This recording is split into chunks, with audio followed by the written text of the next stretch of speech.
A big thanks to The Hartford for supporting this special episode.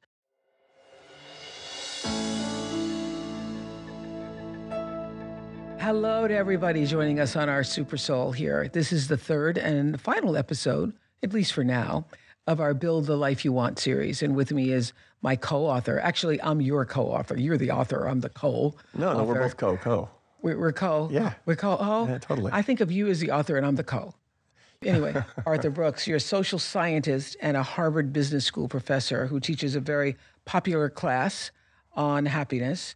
And I'm just, as a social scientist, what does that actually mean? I love the word, the term. What does it mean? You study human behavior? Yeah, I study human beings. Yeah. You study human beings and why they do what they do, which is so interesting.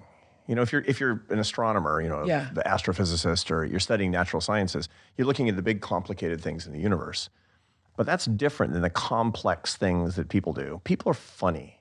You can't, with any amount of computing horsepower, simulate what people are going to do. Wow. Because people are motivated by love. People are motivated by relationships. And so the result is we easily know what we want, but we don't know how to get it. Yeah. And that's a wicked problem, as they say in Boston. That's a really hard problem to solve, and it's a super interesting one at that. That's So what if we you're look at. studying human behavior, what part of it are you studying? Just everything? Yeah, well, in general, you can. You could look at any, and psychologists and behavioral economists, they're studying every conceivable facet of Yeah. behavior that you can imagine. But for me, it's happiness and love.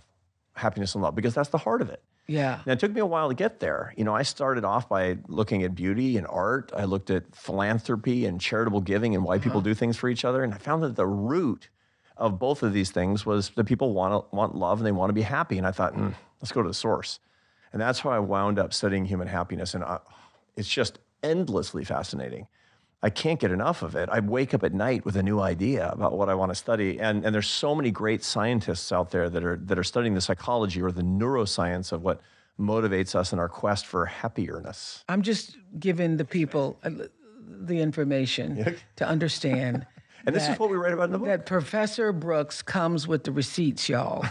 He's got the stuff to back it up. And in chapter 6 in our book, we call it Friendship That Is Deeply Real. So let's start with a reader question. Sherry? Good. I resonated so much with that chapter on friendship that is deeply real for me on so many levels. Every few years, I go through and evaluate my inner circles, because if you're not depositing into my life, you're wasting my time, which is very, very precious at this age.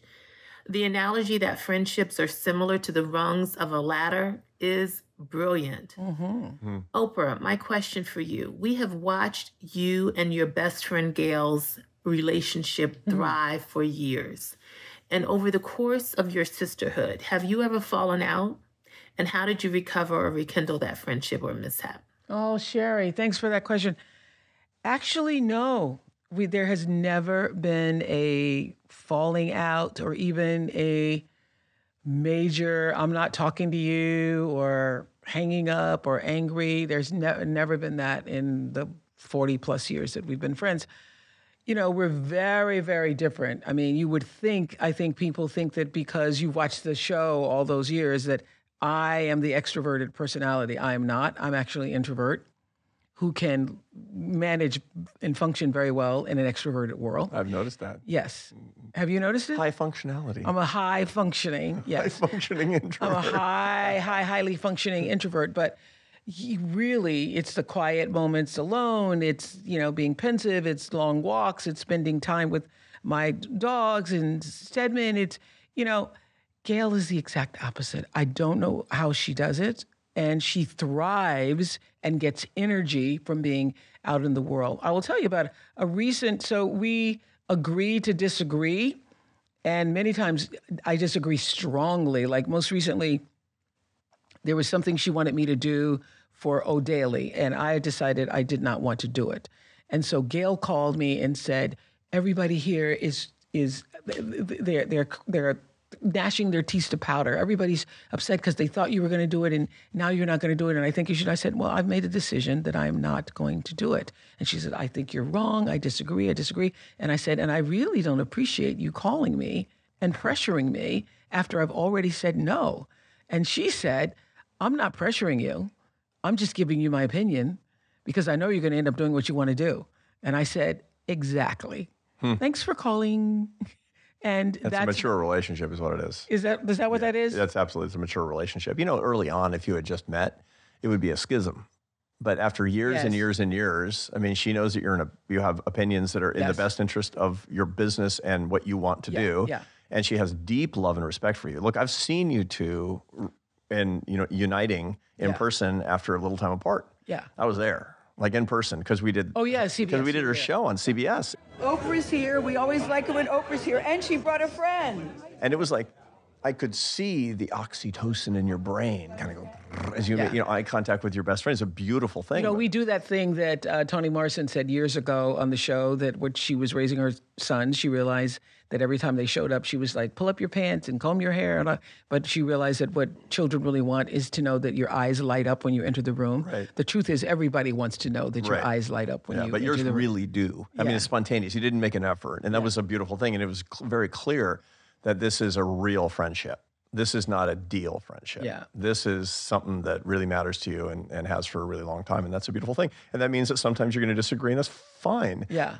What's not fine is if you have a disagreement and you sublimate it. You're like, okay, fine, I'll do your article. Yeah. That wouldn't have been good. That would have been actually bad for your friendship to do that, because that would have actually planted the seeds of resentment, and those grow into bitter fruit.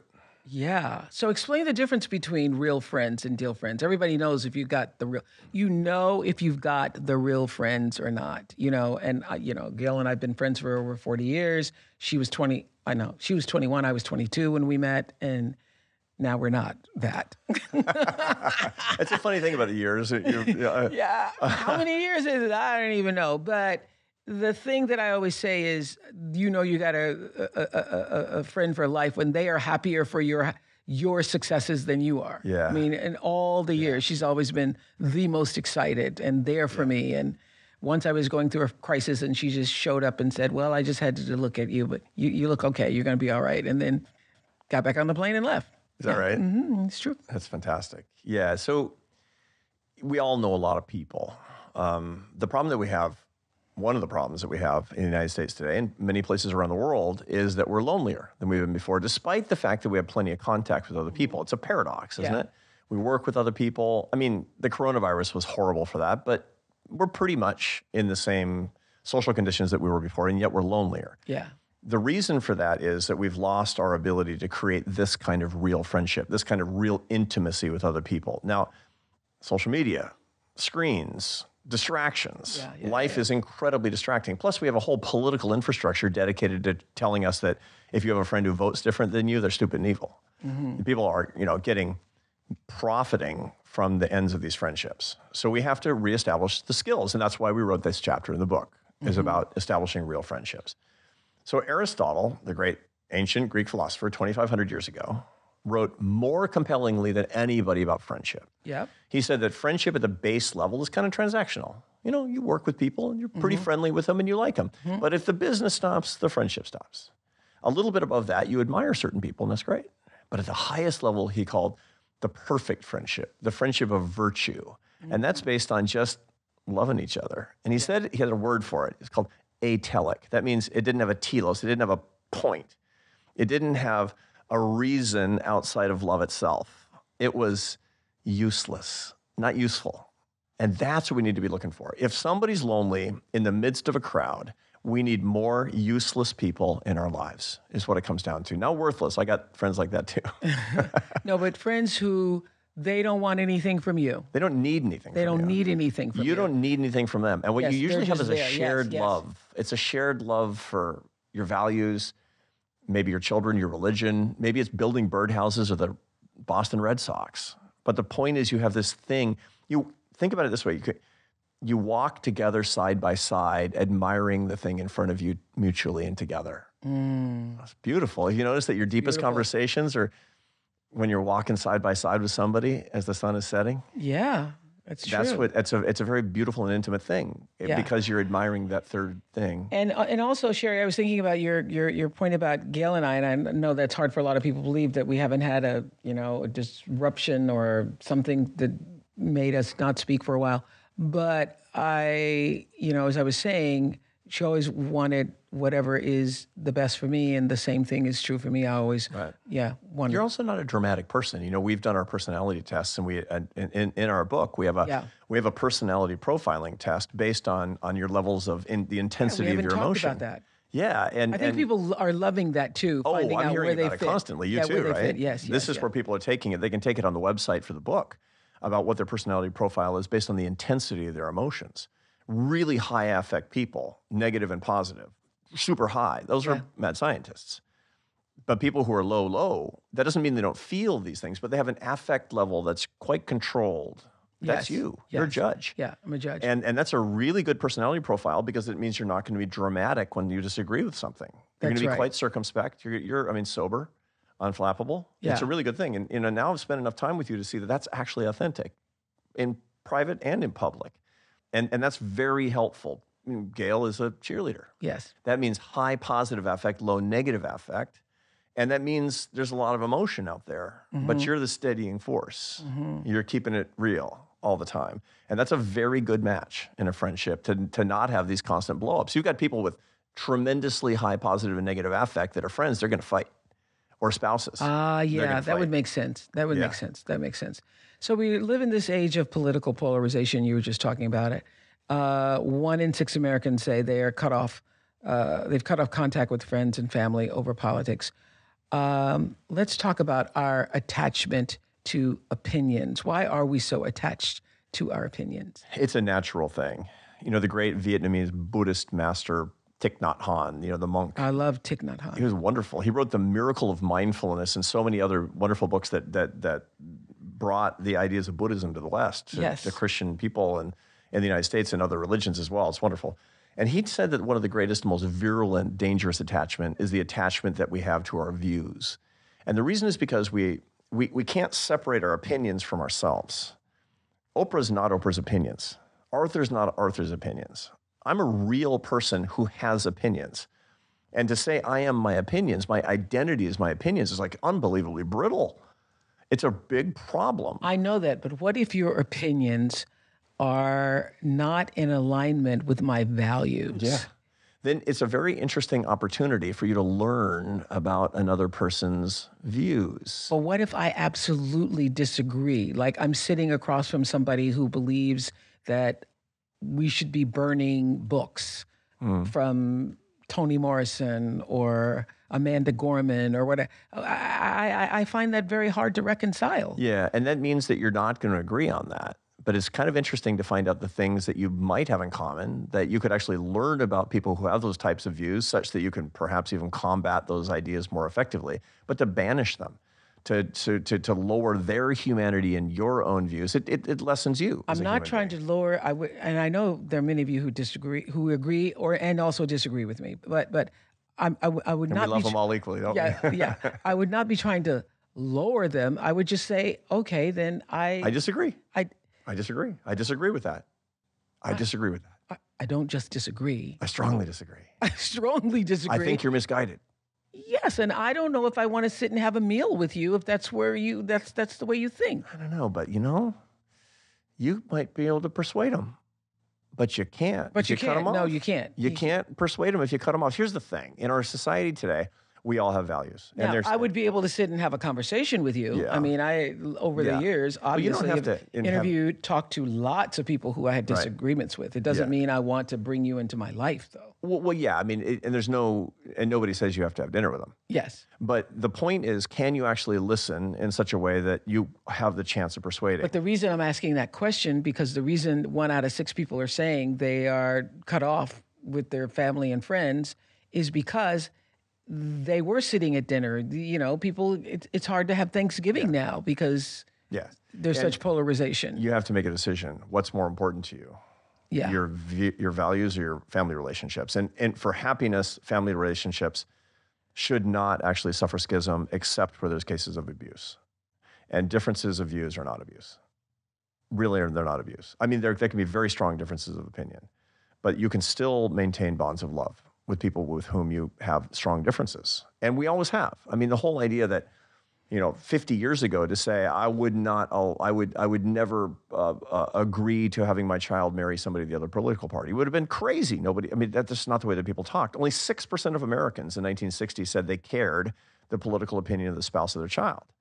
Now it's like 60% actually care about that a lot. Wow. And the reason is because we've become so identified with our political opinions. On dating profiles, you find that about 70% of people say they would not date somebody of the opposite political party.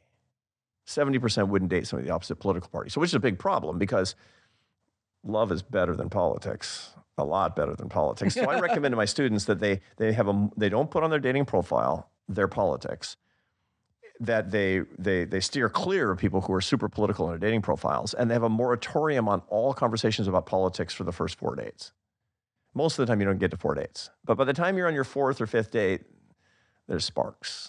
There's love happening. There's a neurochemical cascade happening inside the head. And then you've got a realistic possibility of loving each other across differences. And that's what we got to do. Here's, at the end of the day, when it comes to these big polarizing issues that we've got, you have important views. Yes. And legitimate views. You can use them as a weapon or you can use them as a gift.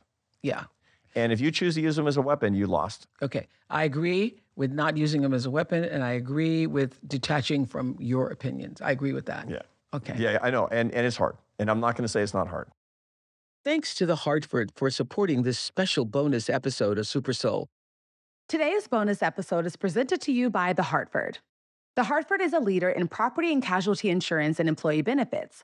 For more than 200 years, they have provided people and businesses with the support and protection they need to pursue their unique ambitions, seize opportunity, and prevail through unexpected challenges. In an industry that sees customers as risks and data points, The Hartford stands apart, committing to people beyond the policy by using their knowledge, data, and resources to make positive contributions to society. It's why they are committed to making adaptive sports more accessible to youth and adults with disabilities, help employers create stigma-free workplaces with mental health resources, support small businesses with opportunities to showcase their products and services to revitalize main streets, provide fire safety and prevention education in cities most at risk for home fires. So whether it's a bridge to span the Golden Gate, a storefront with the family name on the door, or a home in which to make memories, trust The Hartford to help protect what matters to you. Brought to you by The Hartford. Learn more at thehartford.com/achievement. We have a question from Peyton, a recent college graduate. Hi, I'm Peyton. I'm a recent college graduate from Clemson University, and I'm 22 years old. On page 23, you say that once you embrace your life without fear, you can manage your emotions. You will be free to build on the pillars that will set you on the path to getting happier for the rest of your life. We know later in the book, you say these pillars are family, friendship, work, and faith. My question is, which pillar have you personally spent more time building and why? And if you could be 22 again, which pillar would you focus on? Wow. It's a good question. What do you think? What's your answer? I want to that? your answer. Yeah. I wish I had the knowledge that I have right now when I was 22. Well, you couldn't. I couldn't, except that Peyton can, because that's why we wrote the book. Yeah. We wrote the book for Peyton. Peyton, you right? get in a jump start. Yeah, no, for sure. And so it's a really smart question that she's asking. The truth is you need to have a diversified portfolio. You got to do all four. Yeah. You don't start with one. You basically put your investments in all four of these accounts all the time. Some are easier. Remember in the last episode, we talked to Brendan who said family. Yes. How do I start with family? Well, you start with family. Just so you have lower expectations for some of these things that are because you can't control that. Now, I would have answered that differently. I would have said faith. I would to say for me as a poor kid growing up in apartheid Mississippi, it is my understanding of a transcendent power that I call God from the time that I could speak or learn to read that carried me through my loneliness, my sense of, sexual abuse as a kid, my sense of being isolated. So for me, that foundation is faith. And I feel that, I don't know how people survive in a world where they don't have something bigger than themselves. You've told me that you felt the hand of God at every moment in your life. That's right. I feel God's favor. I feel that I am being carried by, my favorite Bible verse is, in God I move and breathe and have my being. And so I feel that I am a part of, and that the breath of God is that which is flowing through me all the time. And I'm very cognizant of that, this power in my life that's bigger than myself. So that's really the pillar that has been most salient all throughout your life. And I have that pillar no matter what. Yeah, for sure. And I've always been, I mean, my faith is incredibly important to me as well. There are other areas that I wish I had been more conscious of, or I'd been paying attention to a little bit more. When I was in my 20s, for example, I wish I'd spent more time and effort on my friendships. I was a really ambitious guy. You know, I was a professional musician all the way through my 20s. I was a classical musician, and I had relationships. I mean, I got married. But I didn't spend as much time on the real friendships as I wish I had. And the result of it is that, you know, I have very close friends now, but I don't have really close friends that date back to that period in my life. You got Gail. You met her when you were 22 years old. I was 22, yeah. That's the same age as Peyton, huh? Yeah. You met, she should go meet her Gail. Go find your Gail. Yeah, that's really important. And I didn't. And I regret, I don't regret. I mean, it's not really regret. It's the life that I led. But if I could go back and be Peyton, I would do the work. So we're talking about the pillars. So I was just expressing what faith has meant to me. When we talk about it in the book, we try to make it very clear. I hope that everybody interprets it with the intention that we had. We're not telling anybody about a religion or a certain faith that you need to have for yourself. We're saying you need it. You need something in your life that's bigger than you, that's transcendent. That's right. We have a text box in there that says where we are. Yeah. It's really important. When you write about religion, you got to put your cards on the table. Yeah, even when you said we were going to write about it, I go, oh, God, I know. I want to go. Listen, literally, oh, God, help me. But if you're not putting your cards on the table, then people are going to think that you're trying to sell them a Buick. Yeah. Right? And so you got to be careful about that so that you're like, this is where I'm coming from. This is what we mean. And so you talked just what you said. I mean, about the hand of God in your life, that you practice and have practiced the Christian religion. I'm a Roman Catholic, literally the most important thing in my life. But I have studied with religious teachers all throughout my career and fortified my own faith with respect and love for the things that they believe. As have I. Yeah, and as a scientist, as a social scientist, what I have found that it is the spirituality, the faith, the life philosophy, the sense of something transcendent to what we're doing here that brings the happiness benefit. So different people say, no, I'm right. That's not what we're talking about. But if you need a transcendental walk, you need to get small, is what it comes down to. Yeah. Yeah. If you don't believe in anything, you just got to at least believe there's something bigger than you. Right. I will say that the faith of my youth has been expanded to be inclusive of all faiths. And it's interesting because, you know, in my youth, I thought God was like in the clouds, keeping a list, checking it, you know, God and Santa Claus were kind of equal, you know? Yeah, and that was the kid version. And you grew up and you have the grown-up version. Yeah, and I have the grown-up version. Which is really, really important. One of the reasons that people struggle so much with faith is that they're holding on to the kid version. Yeah, I mean, they don't grow up. Yeah. They don't grow up. I mean, they're still wearing like, you know, their shorts from elementary school when it comes to faith. And so they're super sophisticated about and think they have to still believe that. Yeah. And so they didn't allow the faith to expand. Yeah, they have all these grown-up views and all these grown-up things in life. Yeah. But when it comes to faith, it's like, that's what I learned in Sunday school in third grade. And they're wondering why it's uncompelling. Well, I mean, they tell you these things that you can handle when you're in third grade. You got to grow up. That's right. And you got to do the work. And the way that you do the work is by reading people who know a lot, by actually undertaking a journey. Yes. I'm actually doing the work like you would to learn anything else. You just have to take it seriously as opposed to, well, at some point, you know, God, the clouds will part and God, you know, some big booming voice. And then if I don't see it, that means it doesn't exist. That's no way to live. Well, Chris from St. Louis has a question about the intersection of science and religion. Chris? Oh, good. Hi, I'm Chris. As someone who has worked in the faith-based sector most of my career, I really appreciate the section in the book on transcendence. That in fact, science has shown that transcendence in our lives helps to build the life that we want, lives of meaning and purpose and happiness. Mm-hmm. In our country, it seems that many people divide science and the transcendent. You either believe in science or you believe in the transcendent. You say that's a false dichotomy. Can you talk more about how important it is that we hold these two things together, science and the transcendent, especially in our country, if we want to build the lives and the country that we want? Thank you. God, Chris, that was great. Good on Chris. Good on Chris. Yeah, for sure. And this is I'm working in the fields that I work in with neuroscientists and social scientists, there's a lot of controversy about this. But there's really not a conflict between faith and reason at the end of the day. If we were studying, we wanted to be real serious about understanding Picasso and his works. Yes. You wouldn't look for information about Picasso in Picasso's painting. He's not there.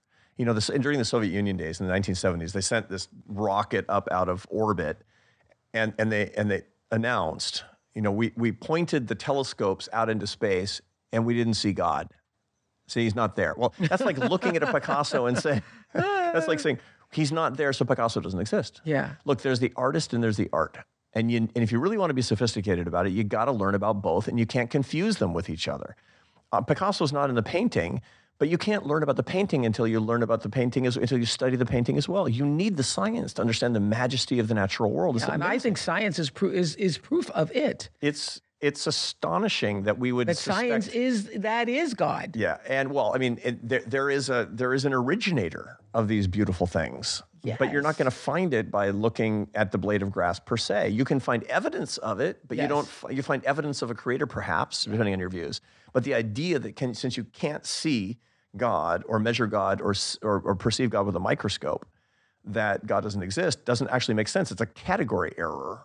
And so that's why we need to think both about faith in creation and about the content of creation and its marvels. It reminds me of the time we were doing a show on meditation years ago, and this guy stood up in the audience and he said, "Look, I tried it. I went and I sat for 20 minutes and nothing happened."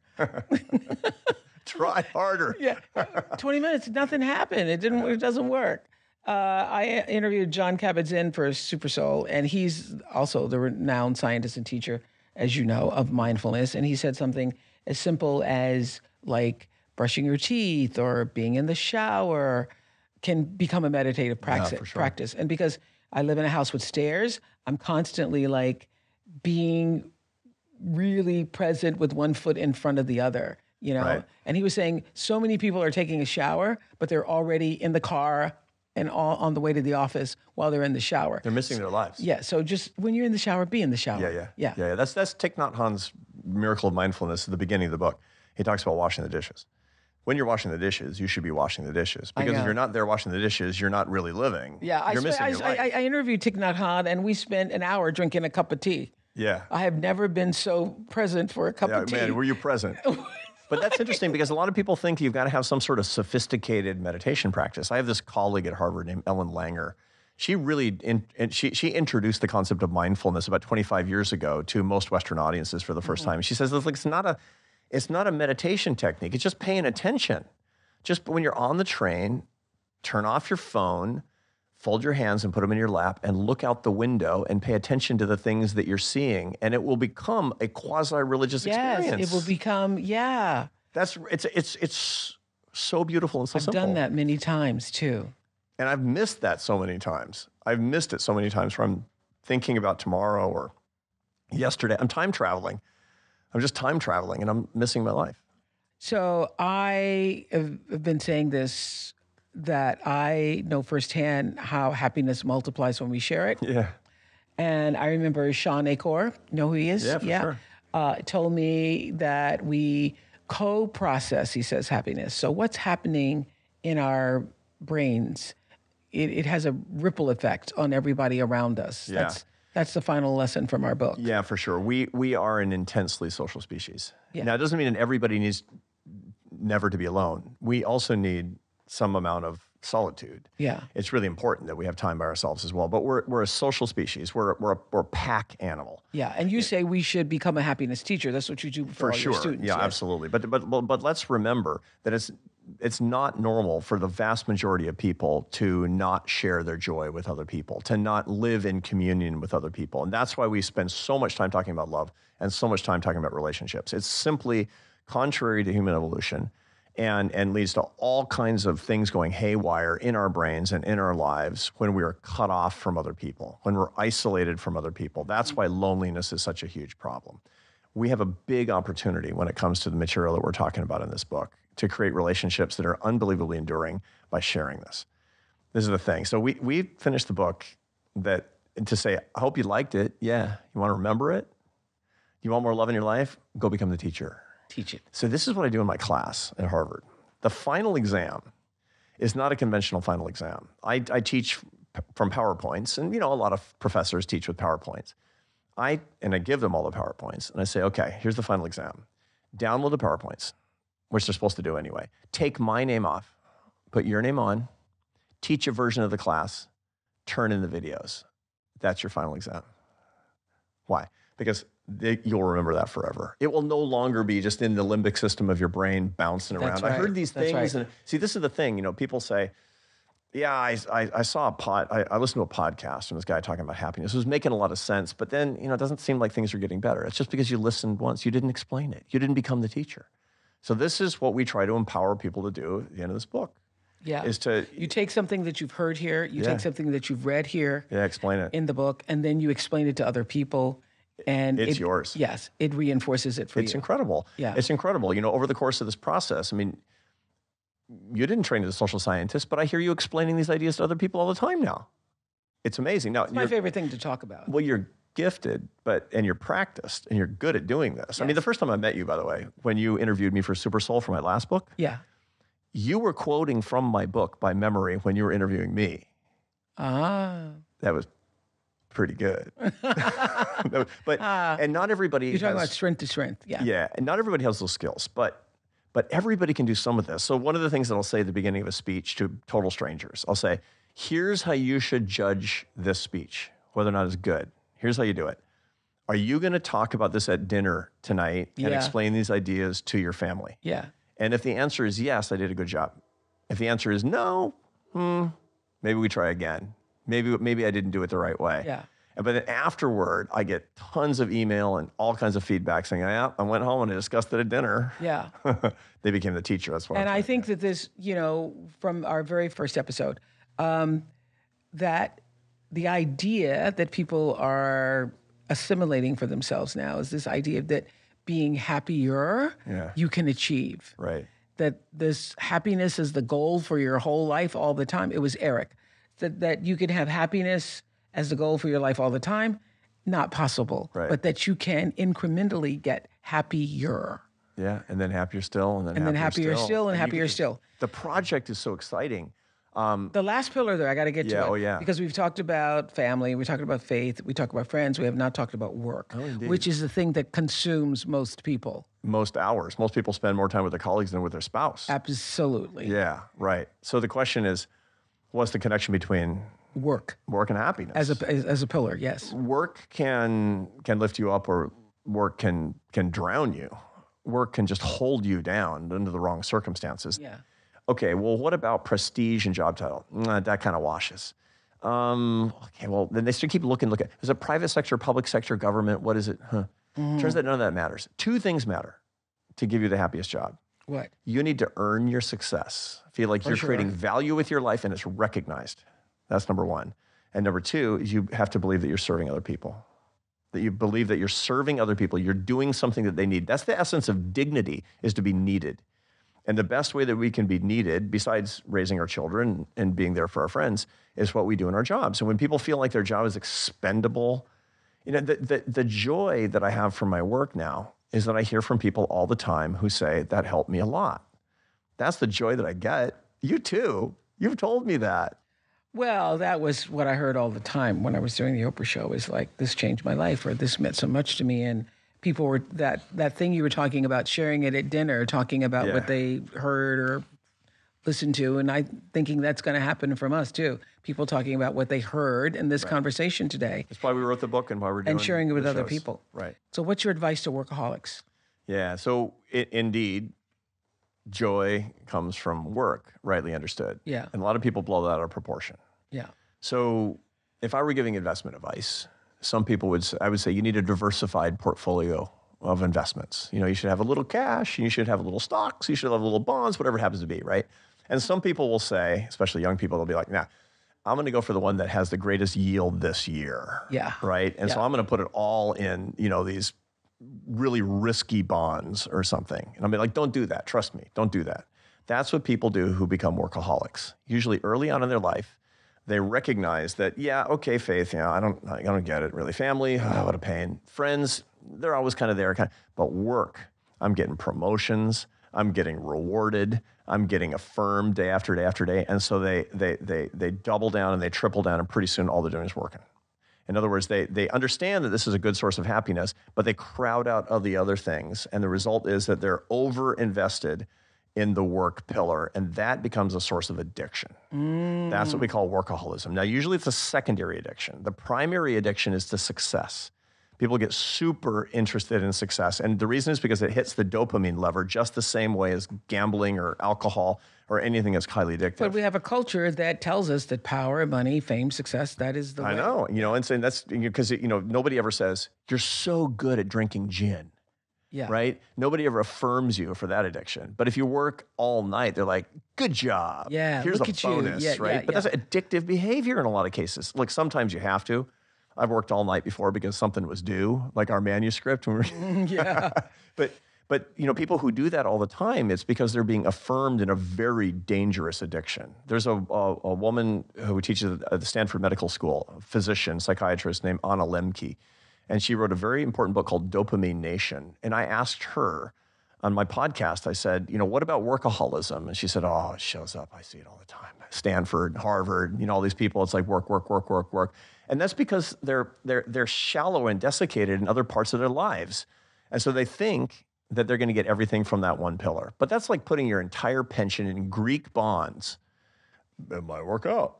I don't recommend it as an economist. Yeah. And that's kind of what they're doing. And so you have to deal with the fact that that kind of addiction can hurt you. It can ruin your relationships. And almost certainly you will wind up unhappy despite the fact that you were doing it to get happy. It's hugely ironic. Let's take one final question from Gary from Virginia, who wants to know more about being a teacher to his daughters. Love this. Hi, my name is Gary, and I just wanted to thank you for fielding my question. I love the section of your book that related to family. That really means a lot to me.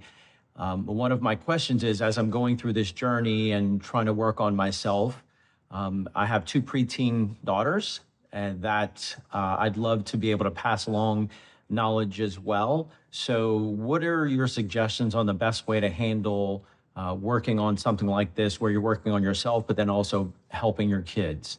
I appreciate it. Thanks. I love that he wants to do that, I Gary. do. Yes. No, and it's such a good question. No, like I gotta be completely in charge and totally competent before I can do that. That's not right. On the contrary, the best happiness teachers are students. Yeah. That's it. And as you're learning it yourself, sharing, this idea I came across that Totally. you can't achieve happiness full stop all the time. No. But you can continually get happier. I think just passing that message along to your kids. St. Paul said in the New Testament of the Christian Bible, when I'm weak, then I'm strong. He taught through his weakness, and we all should teach through our weakness. Yeah. We shouldn't be running away from our weaknesses. We shouldn't be celebrating them and writing memoirs about it either necessarily. But the whole point is that we're fallen, we're troubled. And the truth of the matter is that when somebody actually sees that, it's hugely instructive. That when you see your father and he says, I struggle with this, wow, it has a big impact. It has a really big impact. There's funny literature, there's funny studies that ask the following question. Why is it that the best way that you can get your kids to practice your faith has nothing to do with what you tell them, has nothing to do with what you teach them? It has to do with what they see. And almost certainly the reason is because with your parents, especially the sort of the physically strongest parent, whether it's mom or dad, that person bows before no person. But if you see that person on his knees on Sunday, that has a big impact. Because that person is saying, your dad is saying, I remember my thinking when I was a little kid, my dad was so strong he could lift the house. And he did not bow before any other person. But on Sundays, he was on his knees. And that meant I am weak. I saw my father weak, and it had a huge impact on me. It created a hunger inside me. And that's what we need to do. What is this thing my father's bowing to? And that's what he can show his daughters. This is a struggle, and I'm on this path, and it's so good. Like this book, it's not research. It's me-search. I wanted to write this with you because I want the answers too. And I write in the beginning of the book, we have a note. Your note starts so beautiful. And then I read your note and I thought, okay, what am I going to say? And so I wrote about the fact that I'm a happiness professor and happiness is a struggle. It doesn't come naturally. I don't have athletic ability and happiness. That's the reason I do it. The reason he should talk about happiness to his daughters is because he loves them and wants them to be happy, and he wants it too. That enhances the ability of him to get these ideas across. I know you love to say, and I've heard you say it many times, that happiness is love, full stop. Do you have any other final thoughts? It's the best way to remind ourselves about what really matters in the first place. I mean, we've been talking in the last couple episodes about faith, about family, about friends, and about work. But really what that is different facets of the way that we love others, that we give love to other people and magnetize our love to us. We're talking about love of the divine. We're talking about love of our families. We're talking about love of our real friends. And the apex of love between family and friends, there's one role between family and friends that's the same thing, which is spousal love, romantic love, and then love that we show to everybody through the way that we earn our daily bread. I mean, that's love, love, love, and more love. That's the four pillars, is what it comes down to. I mean, you and I wrote this book, and we talked about it. He said, why are we going to write a book? It's a bunch of time. It's a huge effort, right? It's not like, Oprah and Arthur got to get a #1 New York Times bestseller. It's not like our life will be incomplete at this point in our lives. It's great. But the reason that we did it is because we thought that we could actually, with the way that we make our living, we could lift people up.